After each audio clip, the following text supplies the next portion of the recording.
प्यारे बच्चों, चलिए आज फिर से हम नई क्लास के साथ प्रेजेंट हुए हैं और आपका स्वागत करते हैं आपके अपने चैनल मोशन बायोलॉजी पर। आज हम बहुत ही इंपॉर्टेंट जो है हेडिंग को पढ़ने जा रहे हैं और यह हेडिंग आपके board exam as well as आपके कंपटीशन एग्जाम दोनों के लिए काफी ज्यादा महत्वपूर्ण है बच्चों। यह हेडिंग बोर्ड एग्जाम में आप पिछले पेपर उठाकर देखेंगे तो हर बार ये कहीं ना कहीं यानी जो 7 पेपर आपके बोर्ड एग्जाम में आते हैं उसमें कहीं ना कहीं जो आज हम पढ़ने जा रहे हैं ये हर बार पूछा जाता है। इसका फिगर काफी ज्यादा इंपॉर्टेंट है। जैसे कि अगर हम पिछली क्लास में बता दें, पिछली वर्ष में यानी जो 2018 यानी जो इसी वर्ष जो पेपर हुआ है बोर्ड का, उस पेपर में मेल रिप्रोडक्टिव पार्ट्स एक अलग पेपर के पार्ट्स में पूछा गया और दूसरे को ये फीमेल रिप्रोडक्टिव पार्ट्स के डायग्राम्स को पूछा जाता है, जो कि काफी ज्यादा इंपॉर्टेंट और इंफॉर्मेटिव भी है। ठीक है, तो ये 4 से 5 नंबर आसानी से आपको मिल सकते हैं। तो स्टार्ट करते हैं हम आज की क्लास। चलिए देखते हैं यहाँ पर जो पहला हेडिंग है, आप देख सकते हैं यहाँ पर हमारा हेडिंग यहाँ पर है स्त्री जनन तंत्र यानी फीमेल रिप्रोडक्टिव सिस्टम। बच्चों, तो जो मादा जनन तंत्र होता है, जैसे आप पिछली क्लास में पढ़े हैं जब हम पुरुष जनन तंत्र आपको पढ़ा रहे थे, तो वहां पर हमने आपको बताया था क्या कि जो मेल होता है उसमें वृषण होता है ना, उसके बाद वास इफ्रेंसिया, फिर rete testis, vas deferens, prostate gland, bulbourethral gland, seminal vesicle, सारी इस तरीके से ग्रंथियों के और उसके एसेसरी यानी सहायक नलिका जो थी और उसके रिप्रोडक्टिव पार्ट्स के बारे में हम डिस्कस किए थे। इसी तरीके से हम यहाँ पर भी हम आज की क्लास में डिस्कस करने जा रहे हैं फीमेल रिप्रोडक्टिव पार्ट्स में कि कौन कौन से जो तंत्र होते हैं, कौन कौन से ऑर्गन्स होते हैं जो फीमेल रिप्रोडक्टिव पार्ट्स को बनाने का कार्य करते हैं। तो पहले बच्चों याद रखिए, जो पहले क्या होता है, जैसे वहां पर वृषण था, यहां पर क्या होता है, यहां पर अंडाशय होता है। क्या होता है? अंडाशय, जो कि एक जोड़ी होता है। यानी फीमेल मतलब कि मादा जनन तंत्र के अंतर्गत एक जोड़ी क्या होता है, अंडाशय होता है। एक यहाँ पर देख सकते हैं आप लोग, एक जोड़ी अंडाशय होता है, एक जोड़ी फैलोपियन नलिका जिसको हम अंडवाहिनी नलिका के नाम से जानते हैं, है ना, जिसको इंग्लिश में फैलोपियन ट्यूब कहते हैं, एक जोड़ी यह पाया जाता है।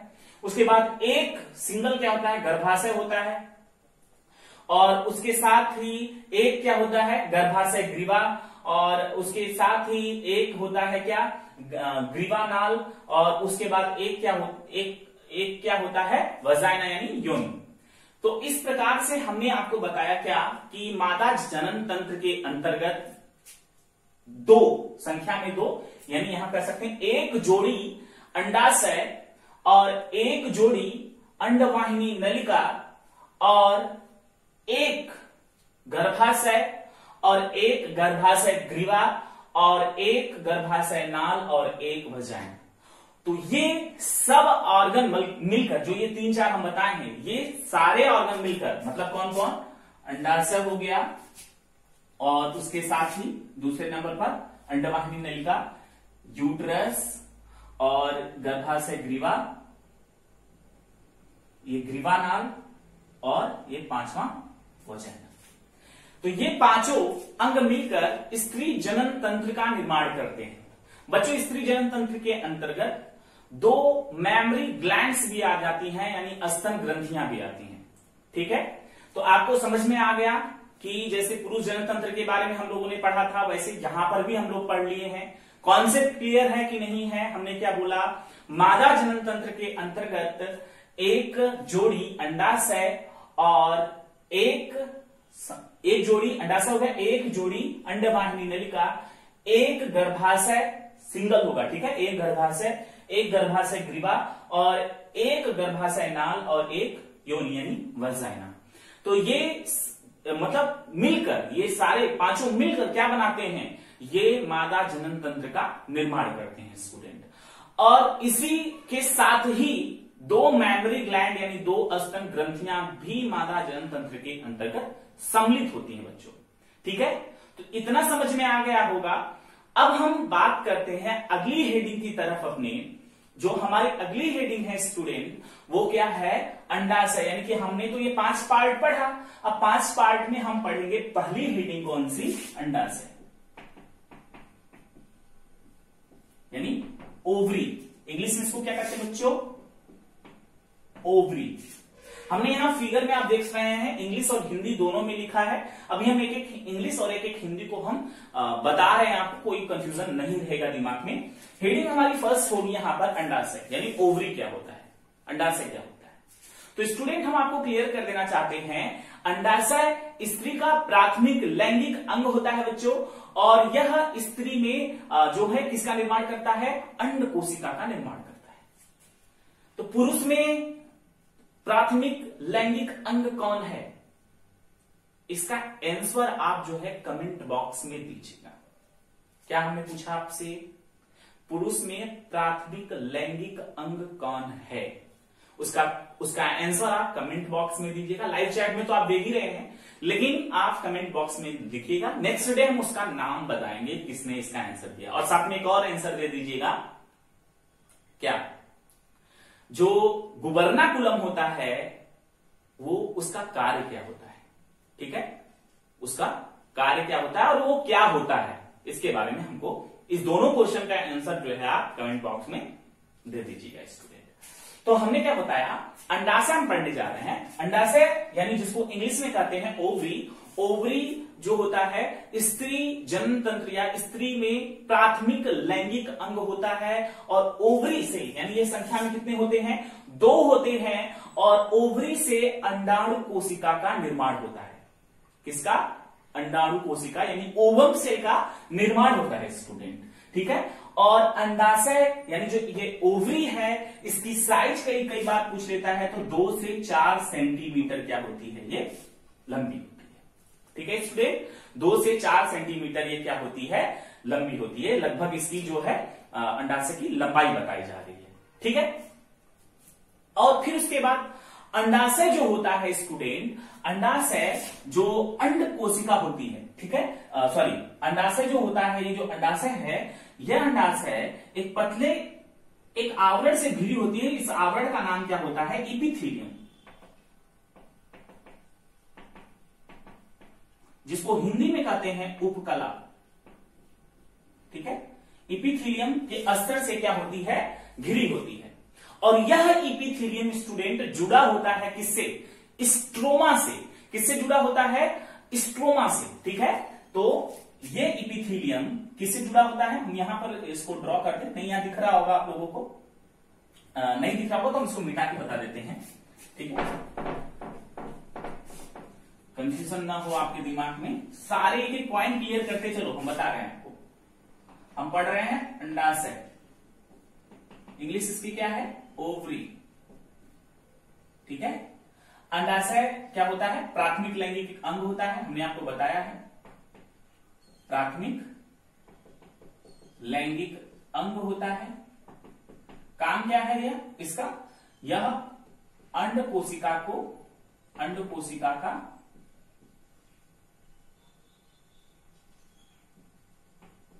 अंड कोशिका का निर्माण करता है।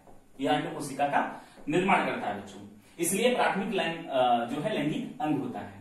और उसके बाद इसकी जो लंबाई हम बताए थे कितना? 2 से 4 सेंटीमीटर इसकी क्या है? लंबाई है, लेंथ है। ठीक है, और जो ओवरी होता है, ये ओवरी है, ओवरी के ऊपर एक पतला सा आवरण होता है। इस आवरण का नाम क्या है? इपिथीलियम। इपिथीलियम यानी इसको हिंदी में कहते हैं बच्चों उपकला। ऊतर क्या? उपकला का अस्तर होता है।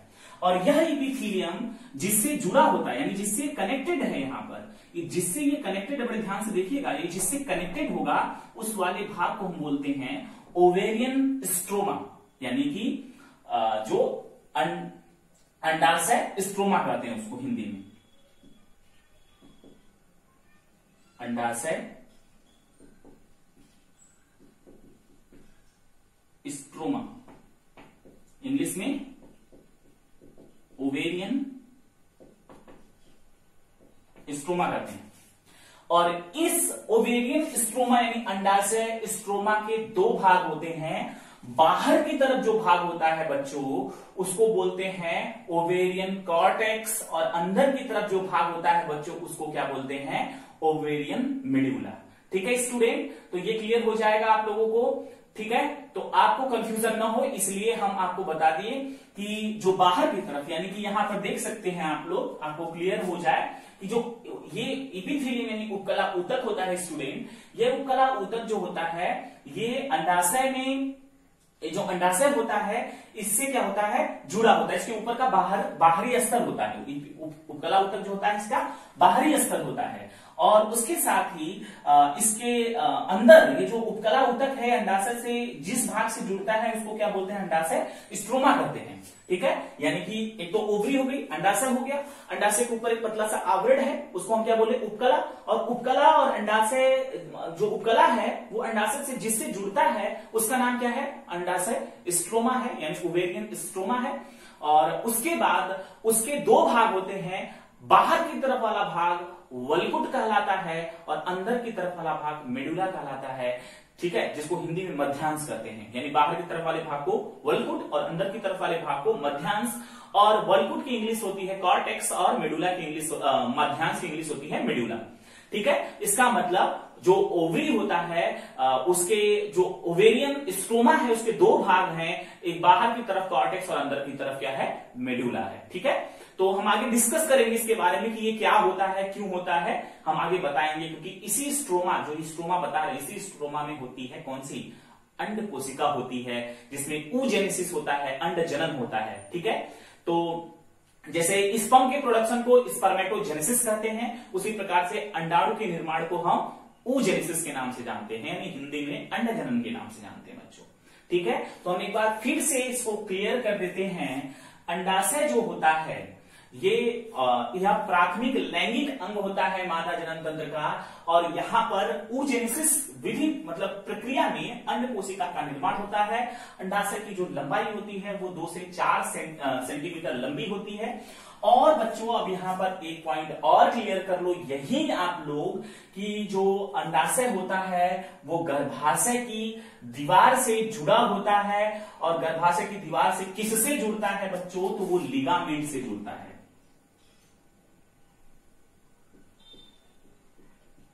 लिगामेंट से जुड़ता है। ठीक है, तो ये लिगामेंट से जुड़ने का काम करता है। ठीक है स्टूडेंट, तो अंडाशय गर्भाशय की दीवार से, और यहां पर फैलोपियन नलिका से देख रहे हैं आप, एक पतले पतले तंतु जैसी संरचना दिखाई दे रही होगी दोनों तरफ, ये क्या है, ये लिगामेंट है, और लिगामेंट से वो क्या होता है, जुड़ा होता है स्टूडेंट।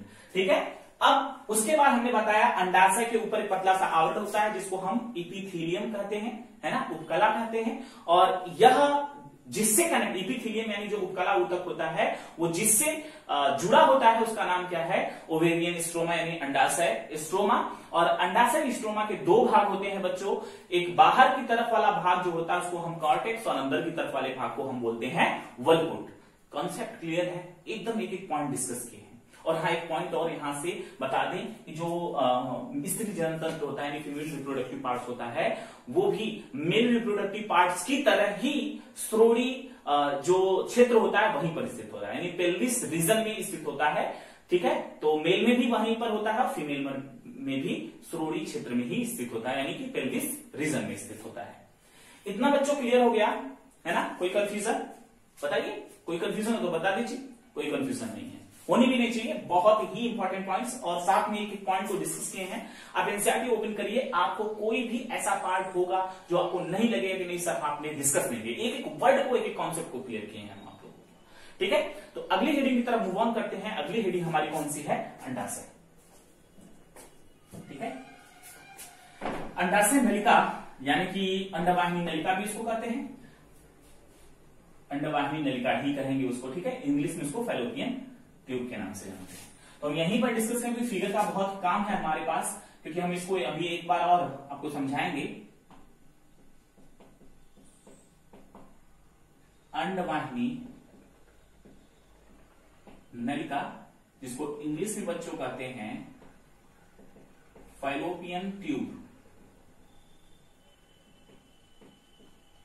ठीक, अंडवाहिनी नलिका ये संख्या में कितनी होती है? एक।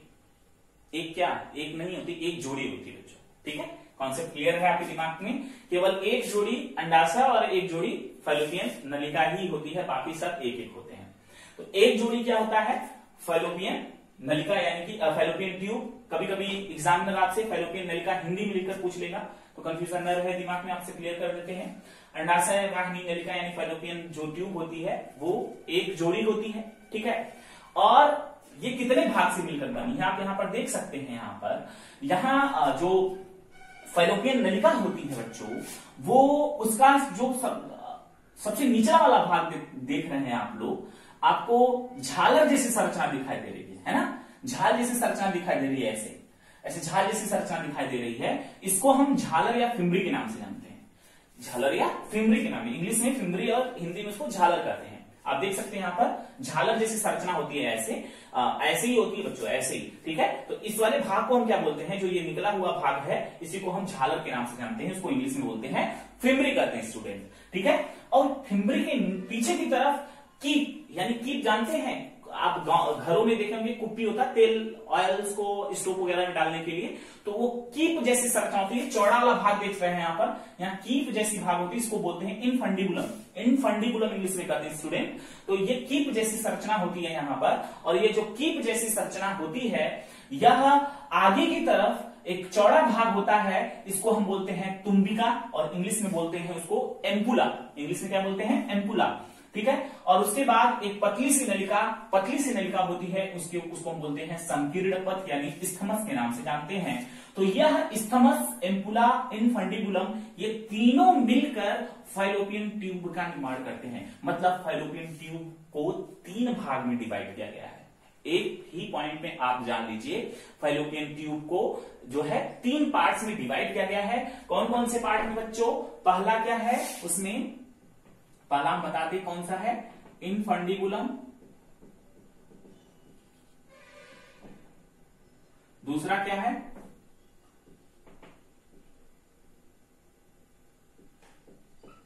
एम्प्यूला। और तीसरा क्या है? इस्थमस। तो ये 3 पार्ट आप लोगों को बता दिए हम आप लोगों को कि ये 3 भागों में क्या होता है? डिवाइड होता है। तो ये है सहायक ग्रंथि के एक पार्ट्स हैं। ठीक है, ये सहायक ग्रंथियों के एक पार्ट्स हैं, क्योंकि सहायक ग्रंथियां नहीं, सहायक ग्रंथि के भाग नहीं है, ये सहायक नलिका होती है। ठीक है, सहायक ग्रंथि नहीं होती है, ये क्या होता है? सहायक नलिका होती है। तो सहायक नलिका मतलब कि सहायता देती है किसको? अंडाणु कोशिका को आगे की तरफ बढ़ने के लिए बच्चों। तो इसमें यानी अंडवाहिनी नलिका के अंतर्गत कौन कौन से भाग आते हैं?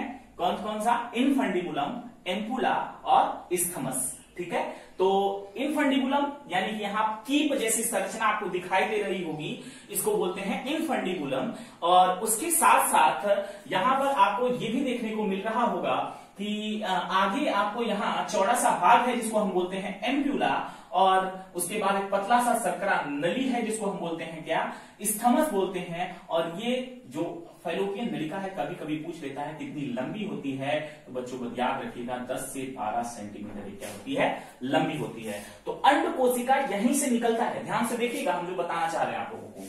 अंड कोशिका यहां से निकलती है, तो फिम्बरी द्वारा उसको कैच कर लिया जाता है। ठीक है, आपको हम जो बता रहे हैं बड़े ध्यान से देखिएगा कि जो ये अंड कोशिका होती है, जब इस अंडाशय से निकलती है, यहां से निकलती है, तो उस दौरान ये फिम्बरी जो होता है, मतलब ये जो झालर होता है, उस अंड कोशिका को पकड़ लेता है। जैसे ही अंड कोशिका को वो पकड़ता है, वैसे ही अंड कोशिका पहुंच जाती है कहां पर? नलिका यानी फैलोपियन नलिका में। फैलोपियन नलिका में पहुंचने के, फैलोपियन नलिका किस भाग में पहुंचती है बच्चों? तो कीप वाले भाग में पहुंचती है। उसके बाद अंड कोशिका आगे की तरफ मूव करती है। अंड कोशिका आगे की तरफ जो मूव करती है, तो उस वाले भाग को, यानी इस हल्के से चौड़ा यहाँ पर भाग होता है, इस वाले भाग को हम क्या नाम देते हैं? इस वाले भाग को देते हैं तुम्बिका यानी एम्पुला भाग बोलते हैं।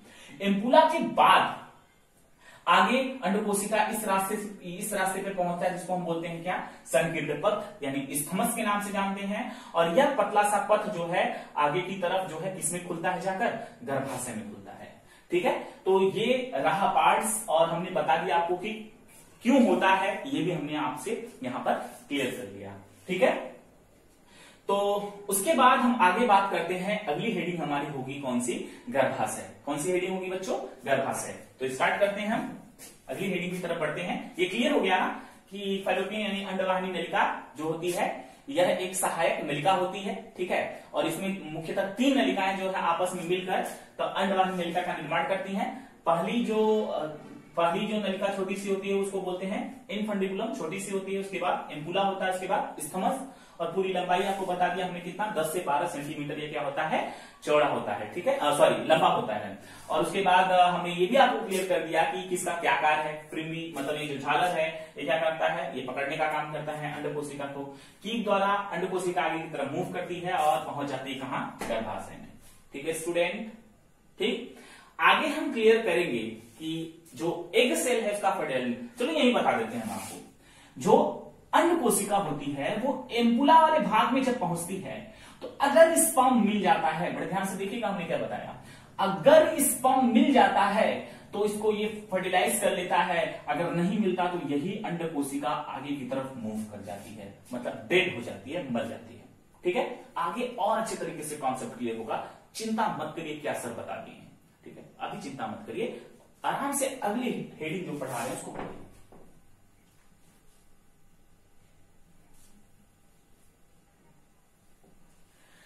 अगली हेडिंग स्टूडेंट है गर्भाशय, जिसको हम इंग्लिश में बोलते हैं यूटेरस। यानी गर्भाशय वह भाग होता है जहां पर जो बेबी होता है, जो बच्चा होता है वो ग्रो करता है स्टूडेंट। ठीक है, तो जो गर्भाशय होता है वो संख्या में कितना होता है? वो संख्या में 1 होता है, और यहीं पर जो बेबी होता है यानी जो बच्चा होता है वहीं पर ग्रो करता है, यानी यहीं कहीं पर अटैच होगा, और अटैच होकर अपनी मां से नाभि के द्वारा जो प्लासेंटा होता है उसके द्वारा अपना वो भोजन ग्रहण करता है, और भोजन ग्रहण करने के बाद वो ग्रो करता है, और आफ्टर 9 मंथ के बाद वो क्या कर लेता है? बर्थ लेता है स्टूडेंट। ठीक है, तो गर्भाशय जो है उल्टे नाशपाती आकार की संरचना होती है। ठीक है, कैसी होती है?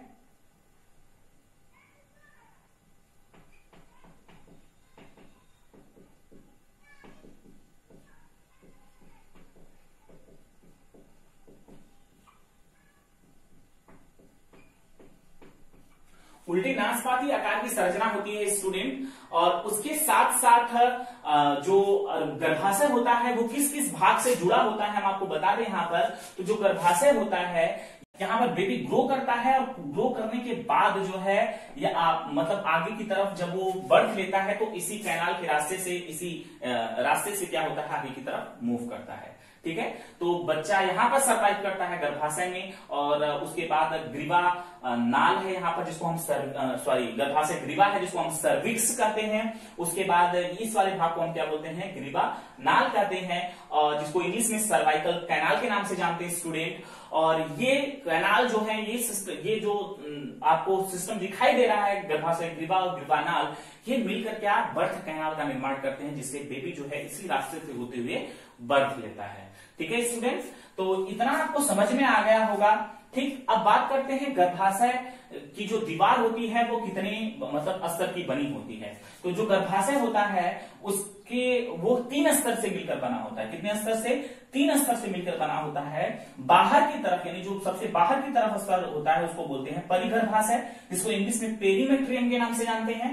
उसके बाद दूसरे नंबर पे जो स्तर होता है, मोटा स्तर होता है, इसको हम मायोमेट्रियम कहते हैं। ये मोटा स्तर होता है, हम क्लियर कर देते हैं, यानी गर्भाशय पेशी स्तर जिसको हिंदी में कहते हैं, इंग्लिश में मायोमेट्रियम के नाम से जानते हैं, यह मोटा स्तर होता है। उसके बाद तीसरे नंबर पे होता है गर्भाशय अंतः स्तर यानी इंडोमेट्रियम।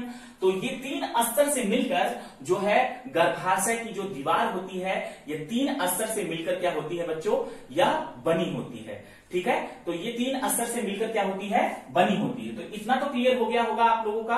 अब हम आपको यहां पर बता देते हैं कि ये जो एंडोमेट्रियम यानी गर्भाशय की अंतः स्तर दीवार है स्टूडेंट, जब एग फर्टिलाइज नहीं होता है, फिर से जब एग फर्टिलाइज नहीं होता है उस दौरान ये जो अंड कोशिका यहां पर अगर फर्टिलाइज नहीं करती है तो इस रास्ते से आती है, और उसके बाद बड़े ध्यान से सुनिएगा, उसके बाद यहां ये एंडोमेट्रियम की वाल जो होती है वो हर मंथ तैयार होती है, मतलब हर 28 से 29 दिन में क्या होती है, तैयार होती है, ताकि वो बेबी को क्या कर सके, वो वहां से मतलब वहां बेबी आकर जो प्लासेंटा उससे जुड़ सके और जो बच्चा है वो मतलब उसको पोषण मिल सके, भोजन मिल सके और वो वहां पर ग्रो कर सके।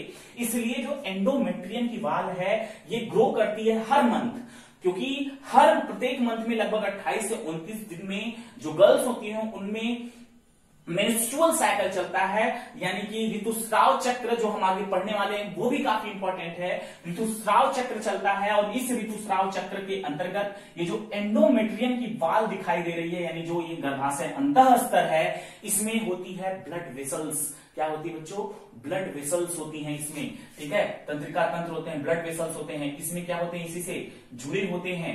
और इस कारण से जब ये वाल अंड कोशिका के साथ क्या होता है, टूटता है, तो उस दौरान ब्लड वेसल्स की नलिकाएं भी टूट जाती हैं, जिससे ब्लड रिलीज होता है। फिर से क्लियर कर देते हैं, जब अंड कोशिका फर्टिलाइज नहीं होती है, ऐसी स्थिति में जो गर्भाशय की अंतः स्तर दीवार होती है स्टूडेंट, यह अंतः स्तर दीवार जो होती है ये क्या होती है, अंड कोशिका के साथ ही क्या हो जाती है, ब्रेक हो जाती है, टूट जाती है। आफ्टर 28 to 29 डेज, अलग अलग गर्ल्स में अलग अलग होता है ये डेज, तो ये अलग अलग समय में क्या होता है, ब्रेक हो जाता है। और ब्रेक होने की वजह से ऐसा होता है कि जो है ब्लड के साथ वो जो अंड कोशिका थी जो फर्टिलाइज नहीं हुई है वो रिलीज हो जाती है उनके बॉडी से, ठीक है। तो ये हर बार जो है हर मंथ में ऐसा होता है मेंस्ट्रुअल साइकिल, जिसको कहते हैं ऋतुस्राव चक्र के नाम से जानते हैं बच्चों। तो फिर से एक बार हम क्लियर कर देते हैं, यहां हट जाते हैं, एक बार आप इस फिगर को देख लीजिए, बना लीजिए आप लोग। और ये फिगर काफी ज्यादा इंपॉर्टेंट है, और इंपॉर्टेंट के साथ साथ यह जो है यहाँ पर बहुत ज्यादा इंफॉर्मेटिव भी है, जो कि आपके बोर्ड एग्जाम के लिए भी इंपॉर्टेंट होता है, ठीक है स्टूडेंट। फिर से एक बार गर्भाशय वाली रीडिंग को क्लियर कर देते हैं, ठीक है। गर्भाशय जो होता है उल्टे नाशपाती आकार की संरचना होती है बच्चों। कैसी संरचना होती है?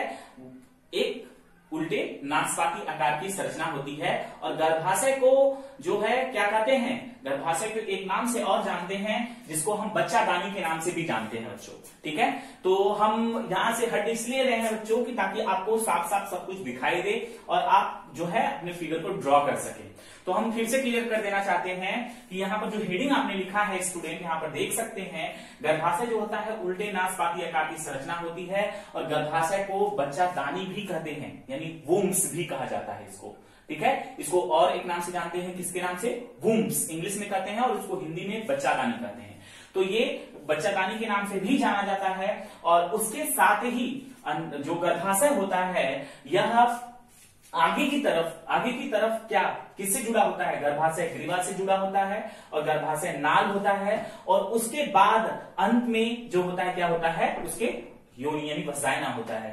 तो सबसे पहला कैंसर बच्चों बता दें हम तो सर्विक्स कैंसर ही हुआ था, ठीक है, जिसकी जो सेल आज भी म्यूजियम में एक शोध में रखी गई है, और आज भी उसकी वो सेल जो है डिवाइड कर रही है। तो सबसे पहला कैंसर सर्विक्स कैंसर हुआ था, ठीक है। और उसके बाद ये इस सेल का नाम रखा गया था हेला सेल, क्योंकि वो हेलेना कुछ ऐसे उस फीमेल का नाम था। और वो सेल आज भी रखी गई है, आज भी डिवाइड कर रही है। जो कोई भी कैंसर के शोधकर्ता होते हैं, वैज्ञानिक होते हैं, वो उससे वहां से मंगाते हैं और उस पर एक्सपेरिमेंट करते हैं, ठीक है। और कंटिन्यूअस उसको पोषण मिल रहा है और वो डिवाइड कर रही है, ठीक है। सर्विक्स कैंसर ये कॉमन हो जाता है, सर्विक्स कैंसर। आगे हम बताएंगे कैसे होता है, क्यों होता है और क्या नहीं करना चाहिए जिससे ये सर्विक्स कैंसर नहीं हो सकता, ठीक है। तो गर्भाशय क्या है? उल्टे नाशपाती आकार की संरचना है, और ये इसको हम दूसरे नाम से भी जानते हैं, बच्चेदानी के नाम से जानते हैं। गर्भाशय के बाद मतलब नीचे की तरफ बढ़ते हैं तो गर्भाशय ग्रीवा नाल और ये वजाइना, ये तीन पार्ट्स होते हैं। गर्भाशय ग्रीवा और ग्रीवा नाल और ये वजाइना, ये तीनों मिलकर जो है किसका, बर्थ कैनाल का निर्माण करते हैं, ठीक है, जिससे बेबी जो है यहाँ पर पलता बढ़ता है, मतलब यहाँ पर बढ़ता है और उसके बाद इस रास्ते से होकर वो क्या हो जाता है, जन्म लेता है। ठीक है स्टूडेंट, तो आपको ये क्लियर हो गया होगा ये पॉइंट और कंफ्यूजन नहीं होगी इसमें। गर्भाशय की जो दीवार होती है, यहाँ पर देख सकते हैं आप लोग, गर्भाशय की जो दीवार होती है वो 3 स्तर की बनी होती है। ठीक है, गर्भाशय की जो दीवार होती है वह कितने स्तर की बनी होती है, यह 3 स्तर की बनी होती है। और पहला स्तर क्या होता है स्टूडेंट, यहाँ पर पहला स्तर है, यहाँ पर देख सकते हैं नीचे की तरफ जो होता है, सबसे बाहर जो वस्तु होता है उसको पेरीमेट्रियम कहते हैं। दूसरे पे क्या होता है, मायोमेट्रियम यानी कि गर्भाशय पेशीय स्तर होता है। और तीसरे में क्या होता है, एंडोमेट्रियम होता है। और जब बेबी बर्थ लेता है, यानी कि जब बेबी सर्वाइव करता है तो उस दौरान ये एंडोमेट्रियम की वॉल बहुत ही डेवलप रहती है। उस दौरान यहाँ से बच्चा आकर क्या होता है, इस गर्भाशय से चिपकता है, कहीं से भी चिपकेगा और यहीं पर ग्रो कर रहा होगा, यहीं पर वो क्या करता है, ग्रो करता है। लेकिन अगर ये अंड कोशिका फर्टिलाइज नहीं होती है इन द केस, तो ये गर्भाशय की जो एंडोमेट्रियम वाल है, यहाँ पर अंदर की तरफ से क्या होती है, ब्लड वेसल्स आई रही होती हैं। और यह ब्लड वेसल्स जो होती हैं स्टूडेंट, जब ये हर मंथ में लगभग 28 से 29 दिन में हर मंथ में क्या होती है, ब्रेक होती है। ब्रेक होने की वजह से ब्लड के साथ जो है अंड कोशिका बाहर रिलीज हो जाती है, जो वेस्टेज होता है। ठीक है, तो इस तरीके से हमने आज जो है बहुत बहुत बहुत इंफॉर्मेटिव और इंपॉर्टेंट हेडिंग को पढ़ा। आई होप आप लोग बच्चों एंजॉय किए होंगे क्लास में और अच्छे तरीके से सीखे होंगे। नेक्स्ट क्लास इससे काफी ज्यादा इंपॉर्टेंट भी है और उसके साथ साथ हम बहुत ही इंफॉर्मेटिव टॉपिक को आगे हम डिस्कस करने वाले हैं बच्चों। तो चलिए आज की क्लास यहीं पर हम फिनिश करते हैं और आपकी कोई भी प्रॉब्लम हो तो आप कमेंट बॉक्स में लिख लीजिए। कोई क्वेश्चन नहीं समझ में आया तो आप जरूर बताइएगा। साथ में एनसीईआरटी की बुक पढ़िएगा। मे बी वैसे तो सारे टॉपिक को हमने क्लियर किया, मे बी एक आध वर्ड छूट जाए तो आप उसको पूछ लीजिएगा हमसे अलग से। उसके साथ ही इसके तुरंत बाद आपको जो मेडिकल स्टूडेंट हैं यानी मेडिकल की तैयारी करने वाले स्टूडेंट हैं, हम क्लियर कर दें, उनको 10 क्वेश्चन इंग्लिश में पूछा जाएगा। इसके 5 मिनट बाद एक वीडियो आपको फिर से मिलेगा, आप उसको जाकर जरूर देखिएगा और जो 10 क्वेश्चन पूछा जाएगा उसका आंसर दीजिएगा, लाइव चैट में भी, साथ में कमेंट में भी। तो thank you so much, thanks for watching और आप लोग अच्छे रहें, घर पे रहें, सेफ रहें।